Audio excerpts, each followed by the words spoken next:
Okay, on the bench, out of a 2016 GMC Sierra 3500, I have a 6L90. And I just wanted to share this story with you guys. So, about 2 years ago, the guy comes here because, of course, he was having transmission problems. So we check it out, he's got some whatever, I don't remember what the problem was back then. But, you know, telling him what I do, upgrading the valve body, upgrading the pump, brand new Tecum, program it with the latest software, AC Delco pistons, you know. Work up a price, gave it to him, he didn't really want to go for it. So, you know, I basically told the guy, listen, if I can't, this thing is a workhorse, and I'm sure it runs all the time. I said, if I can't do it the way I want to do it, I said, I'm not going to cut any corners. Honestly, I'd rather not work on the car. Because, you know, and then you got saying, oh, I went this place, they would charge me this, they would charge me that. You know, I said, I'm up for a negotiation, but not too much. But bottom line is, if I can't do it the way I want to do it, I said, I don't even want to work on it. So he ended up taking the van, he went someplace else. 2 years ago, hey, here's the transmission on the bench. So then he comes back the other day, and he says, I need you to road check my car. I think there's something wrong with the transmission. So of course, this had, when you went for like the 3/4 shift, it like bound up and then released. And I said, well, you got something going on. I said, you got mechanical codes, solenoids stuck on, stuck off. I said, you need a transmission. So I went through the same thing, and I kind of remembered who he was once, because the way the van is, you know, once I got in it and started driving it. And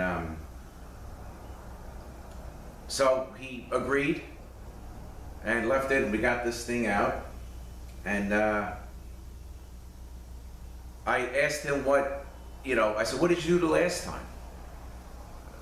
He says, well, I ended up buying a transmission and having it installed and programmed. I said, oh, okay.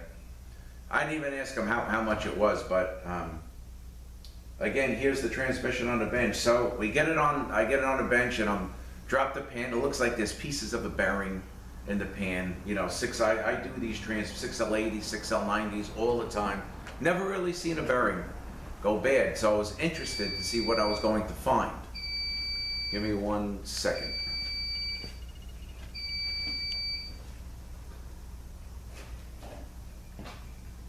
Okay, that's my parts washer. I got to add some solvent to it. So I was interested to see what I was going to find. So I take everything out. I take the belt housing off. I take the drums out. I take the hubs out here, and then I get called away to go look at a car. So, and then I come back and I look into the case, because now it's time to get, you know, I got to get my big pliers here. I got to get my big pliers here to get the big snap ring out. So I, you know, everything's still all full of oil. I take it out and I stick my pliers in there, and there's no snap ring. I says, oh, maybe I took the thing out. So I'm looking around, and whoever did the transmission left this snap ring out. So that allowed the center support to move. I'll give you a close-up shot of this stuff, and that wiped out the bearing here. Also the 456 clutch hook, and then a piece got stuck in the 456 clutches, jammed them on, and it was kind of causing the transmission to bind up.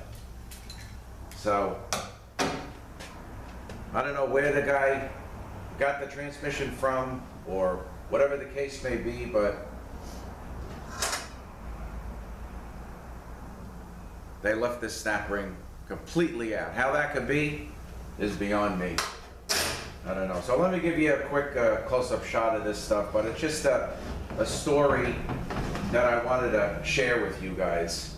So instead of, you know, whatever, you know, it is what it is, but now, you know, I gave him, we agreed on a price, which is pretty much, you know, what I wanted to get, because I told him, you know, I don't know what I'm gonna find in here, but I'm upgrading the valve body, I'm upgrading the pump, you're getting a brand new Tecum, I program it with the latest software.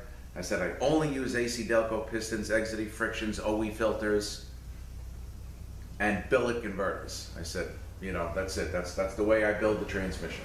And especially for what you need it for, that's what's gonna get done. So he agreed, and he left it, and I told him I'm giving it priority, so I'm working on it. It's gonna go back in. This is the weekend now, so go back in on Monday, and I told him I gotta do the programming job, you can pick it up Tuesday, and he dropped it on Friday, so. Let me just get a little closer here, I'll just show you a couple things, and we'll finish it up. Okay, so here is the bearing. I mean, that thing is like totally flat. And it should look like this.